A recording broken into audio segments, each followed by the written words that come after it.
एक छोटा सा गांव था समयपुर। इस गांव में सुलेखा नाम की महिला अपने पति मजनू के साथ रहती थी। मजनू सुबह काम पर जाता और शाम को लौटता था।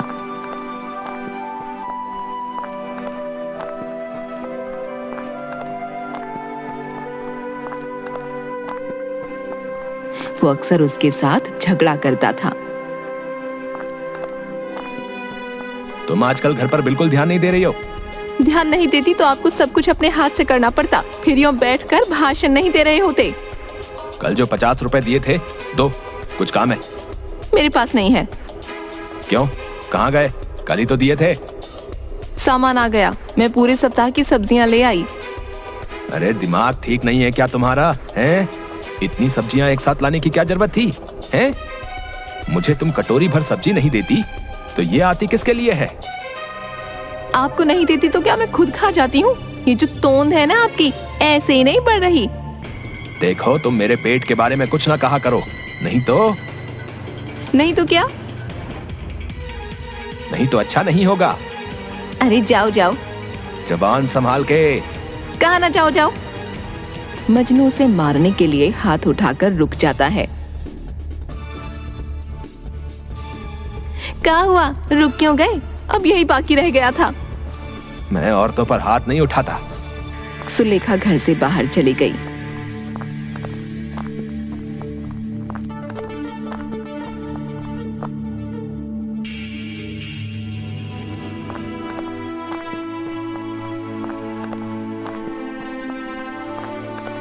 मजनू काम से लौटा तो सुलेखा कहीं नहीं दिखाई दी। अरे सुनती हो? कहाँ हो तुम? कोई आवाज नहीं आती। अरे कहाँ हो तुम? जल्दी से पानी लेकर आओ। कोई आवाज नहीं आई। मजनू रसोई में जाकर देखता है, वहां भी कोई नहीं था। फिर वो घर के दरवाजे के पास आकर वहां से गुजरती हुई एक औरत से पूछता है, भाभी, आपने सुलेखा को कहीं देखा है क्या? नहीं भैया, मैंने तो उसे आज नहीं देखा। तभी एक आदमी भागता हुआ मजनू के पास आया। भैया, वो भाभी भैया। हाँ भैया, तुम्हारी भाभी को ही ढूंढ रहा हूँ, न जाने इस समय कहाँ गई है।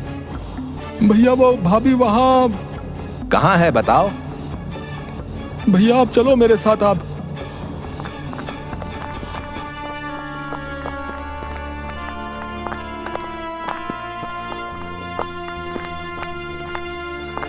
आदमी उसे लेकर जंगल के पास तक गया। वहाँ काफी लोगों की भीड़ थी। मजनू को देखते ही वे दूर हट गए। वहाँ सफेद कपड़ों में लिपटा एक शव था। अरे ये कौन है? क्या हो गया इसे? भैया, हमें बताने की हिम्मत नहीं है, तुम खुद ही देख लो। मजनू ने जैसे ही कफन उठाया, वो जमीन पर धड़ाम से बैठ गया और जोर जोर से रोने लगा। सुलेखा, सुलेखा, उठो उठो उठो उठो। अरे क्या हो गया तुमको? चलो घर चलो। भैया, अब ये कभी नहीं उठेगी। पिछले 2 घंटे से हम तुम्हारा इंतजार कर रहे थे। ए सुलेखा, चलो उठो मेरे साथ, मजाक मत करो, तुम उठ जाओ। भैया खुद को संभालो। ये क्या हो गया? मेरी तो दुनिया ही उजड़ गई। तभी 2 पुलिस वाले आ गए। गांव वालों ने रोते हुए मजनू को पकड़ा। एक पुलिस वाला लाश का मुआयना करने लगा। यह हत्या का मामला है, किसी ने यहाँ पर कुछ होते हुए देखा? नहीं साहब, हमने तो कुछ नहीं देखा, हमें तो इस नत्थू ने बताया था। साहब, मैंने कुछ नहीं देखा, मैं तो यहाँ से गुजर रहा था तो देखा, यहाँ पर भाभी गिरी हुई पड़ी थी। पास आकर मैंने नब्ज देखी तो बंद थी। फिर मैंने सब गांव वालों को बुलाया। इसका मतलब हत्या कैसे हुई है तुम्हें नहीं पता? ना साहब, सच्ची मुझे तो कुछ भी नहीं पता। हम लाश को पोस्टमार्टम के लिए लेकर जा रहे हैं।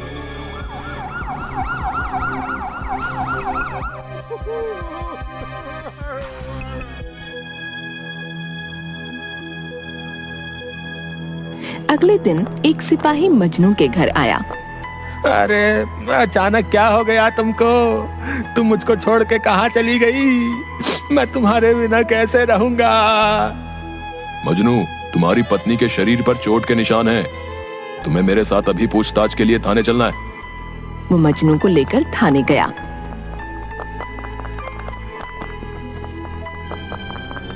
हाँ तो मजनू, सुलेखा नाम की जिस औरत की हत्या हुई है वो तुम्हारी पत्नी थी? जी साहब। किसने मारा उसको? किसी पर कोई शक मजनू? जी नहीं साहब, मुझे किसी पर कोई शक नहीं है। पर मुझे तो तुम पर है। सुना है तुम अक्सर लड़ाई झगड़े में अपनी पत्नी के साथ मारपीट करते थे। ना साहब, लड़ाई झगड़ा नहीं, छोटी सी नोकझोंक होती थी। अच्छा, इसी नोकझोंक में तुमने कल अपनी पत्नी पर हाथ उठाया था? साहब भगवान कसम, खाली हाथ उठाया था, मारा नहीं। सच सच बोलो, तुमने ही उसे मारकर जंगल के बाहर फेंका था ना, ताकि किसी को तुम पर शक ना हो। नहीं साहब, मैं ऐसा क्यों करूंगा? अपनी ही पत्नी को क्यों मारूंगा? रोज रोज के झगड़े से तंग आकर तुमने उसे ठिकाने लगाया। नहीं साहब, मैं सच कह रहा हूँ, मैंने नहीं मारा। मुझे तो लगता है ये उस शमशानी काशी का किया हुआ है। उसी की वजह से मेरे घर में रोज रोज झगड़े होते थे। कौन काशी? साहब वो शमशान का चौकीदार है, शमशान में ही रहता है। बहुत खतरनाक आदमी है। सुलेखा रोज उससे मिलने जाती थी। मैं उसे मना करता था तो कहती थी कि वो उसे भाई की तरह मानती है। मुझे शक नहीं, पूरा यकीन है, उसी ने मेरी पत्नी को मारा है। ठीक है, हम तहकीकात कर रहे हैं। तुम अभी जाओ और जब भी पूछताछ के लिए बुलाया जाए तो आ जाना। मजनू हाँ में सिर हिलाकर चला गया।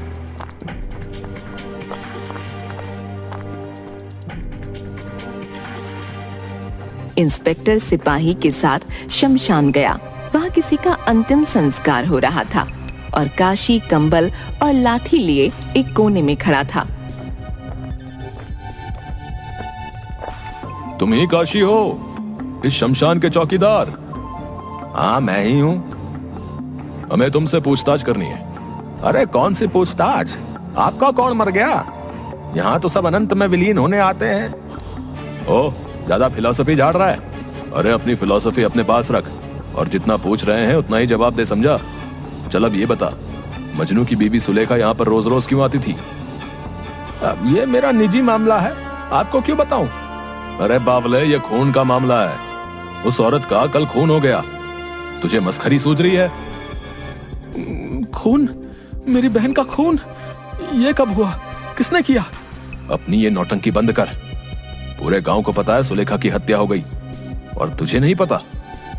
तेरा ये ड्रामा ना हमारे सामने नहीं चलेगा। अब सीधा सीधा बता रहा है, नहीं तो हत्या के जुर्म में तू अंदर होगा। जी वो साहब, मैं शमशान में अकेला रहता हूँ और मुझे खाना बनाना नहीं आता। मैं यहाँ अकेला रहता हूँ, मुझे तो खाना भी नहीं बनाना आता।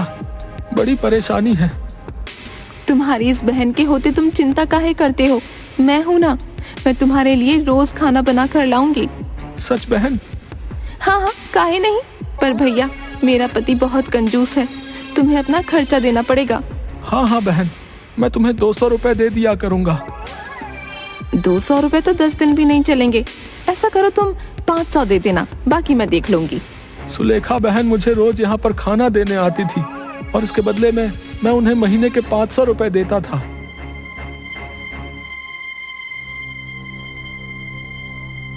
मैं कैसे मान लूं जो तू बोल रहा है सच बोल रहा है? मजनू ने तो हमें ऐसा कुछ नहीं बताया।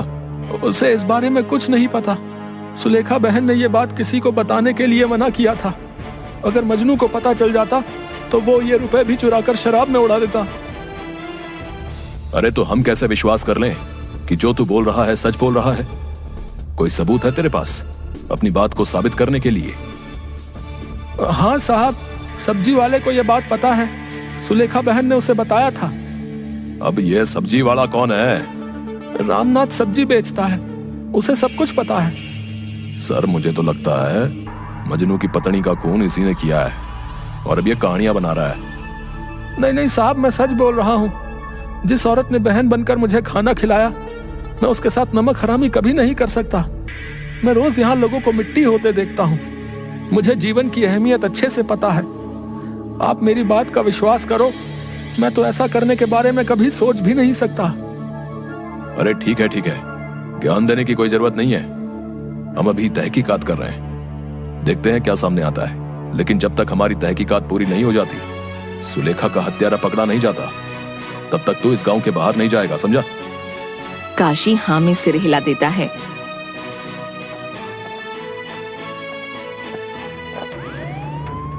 सर आप मेरी बात मानने तो मुझे लगता है सुलेखा का हत्यारा ये काशी है। ये कहानियां बनाकर हमें गुमराह कर रहा है। ना, जो आदमी रोज लोगों की चिता जलते हुए देखता है, उनके परिवार वालों को रोते तड़पते देखता है, वो ये काम नहीं कर सकता। दोनों रामनाथ सब्जी वाले के पास पहुंचते हैं। भिंडी, करेले या गोभी ले लो, मटर ले लो। अरे तू ही है रामनाथ? जी साहब बताइए, कौन कौन सी सब्जियां दूं? तेरी तो पूरी रेडी लेनी है। सच्ची में आप सारी सब्जियां खरीदने आए हो? लगता है कोई दावत है थाने में। अरे दावत तो मैं आज तेरी बनाऊंगा, ज्यादा बोल मत। हम यहाँ पर मर्डर की तहकीकात कर रहे हैं और तुझे दावत की पड़ी है। तू मजनू की पत्नी सुलेखा के बारे में क्या जानता है? रामनाथ घबरा जाता है। अरे अब क्यों सांप सूंघ लिया? घबरा मत, बता। साहब सुलेखा भाभी तो बहुत अच्छी थी, मुझसे रोज सब्जी लेकर जाती थी। हाँ, पैसे पूरे नहीं देती थी। तू काशी और सुलेखा के बारे में क्या जानता है? वो उसके लिए खाना ले जाती थी, भाभी ने खुद मुझे बताया। सब्जी ले लो, भिंडी ले लो, तोरी। भैया भिंडी और तोरी दोनों 1-1 किलो दे दो। क्या भाभी, आजकल रोज इतना सब्जी है? क्या बात है? अब तुमसे क्या छिपाऊं भैया, वो शमशान वाले काशी भैया है ना, बेचारे खाने को लेकर बड़े परेशान रहते हैं। मुझसे देखा ना गया तो मैंने कह दिया मैं बना कर दे दूंगी। बढ़िया भाभी, तुम तो पुण्य कमा रही हो। एक बात बताओ, तुम्हारा कंजूस पति कुछ कहता नहीं? वो क्या कहेगा? सुनो, मुझे सब्जी थोड़ी सस्ती दे दिया करो। वो काशी मुझे बस महीने के 500 रुपए ही देता है। उन्होंने ये बात किसी को बताने के लिए मना किया था। मजनू है ना, वो बहुत ही गुस्सैल और शराबी आदमी है। जितना कमाता है सब खर्च कर देता है। तो भाभी को लगता था कि उनके पैसे भी वो ले लेगा। साहब मैं इतना ही जानता हूँ। और कोई बात है तो बता दे। अगर हमें बाद में पता चला कि तू कुछ छुपा रहा है तो तू अंदर जाएगा। मर्डर का मामला है ये, जमानत भी नहीं होगी। साहब बस मेरा नाम बीच में नहीं आना चाहिए। चल बता। साहब कल जब भाभी सब्जी लेने आई थी तो उनकी जो पड़ोसन है रांची कलवा की पत्नी, वो भी आई थी। दोनों मुझसे सब्जी ले रही थी। भैया आज तो 1 किलो कटहल दे दो। भाभी 50 रुपए किलो है। हाँ हाँ दे दे। काशी ने इसके अलग से रुपए दिए हैं। ओ भैया 1 पाव कटहल दे दो। कुछ और ले लो, वो तो खत्म हो गया। ये इतना तो पड़ा है। ये तो पूरा भाभी ने लिया है। आए हाय, पूरे का क्या करेगी? आदमी है कि भूत? हाँ तुम भूत ही समझ लो, पर जो भी हूँ तुमसे कम। सुलेखा आजकल तुम्हारी जुबान ज्यादा चल रही है, लक्षण ठीक नहीं लगते। मेरी छोड़ो, तुम अपने लक्षण की परवाह करो। मैं अभी के अभी तेरी शिकायत करके तुझे मजा चखाती हूँ। साहब मुझे बस यही बात पता थी। और कुछ नहीं साहब।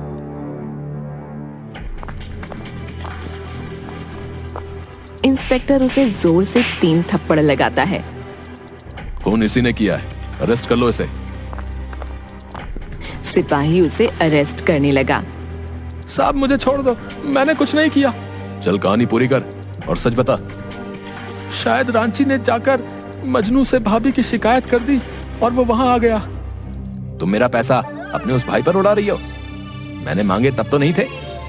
अरे भैया ऐसे काहे बोल रहे हो? काशी तो भाभी को पूरे 500 रुपए देता है। हैं? तुम उससे भी रुपए लेकर खा जाती हो। चलो दो मुझे सब रुपए। ये मेरी मेहनत की कमाई है, मैं नहीं दूंगी। अरे तुम दोनों जाओ यहाँ से, यहाँ झगड़ा मत करो। दोनों में हाथापाई होने पर सुलेखा का सिर सब्जी की रेहड़ी के कोने से टकरा गया और उससे खून की धारा बहने लगी। मजनू ने उसे उठाने की कोशिश की पर उसने दम तोड़ दिया। अरे भैया ये क्या किया तुमने?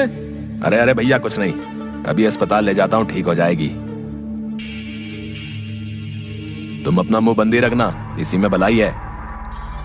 साहब उसके बाद खबर मिली कि जंगल के पास भाभी की लाश। तुमने बात छिपाकर गुनाह किया है। साहब मैं डर गया था, आप बचा लो। अब अपराधी को सजा दिलवाने में हमारी मदद करो। तुम्हें उस मजनू के खिलाफ अदालत में गवाही देनी है। जी साहब, मैं सब बता दूंगा।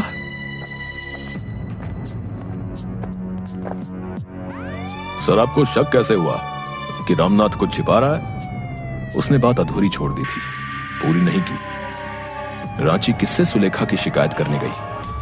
बस इसी बात पर मैंने हवा में तीर छोड़ दिया और वो सीधा निशाने पर लगा। इंस्पेक्टर और सिपाही मजनू को पकड़कर जेल में ले आते हैं। तुझे क्या लगा बच जाएगा? बेटा, कानून के हाथ बहुत लंबे होते हैं, तुम जैसों की सोच से बहुत लंबे।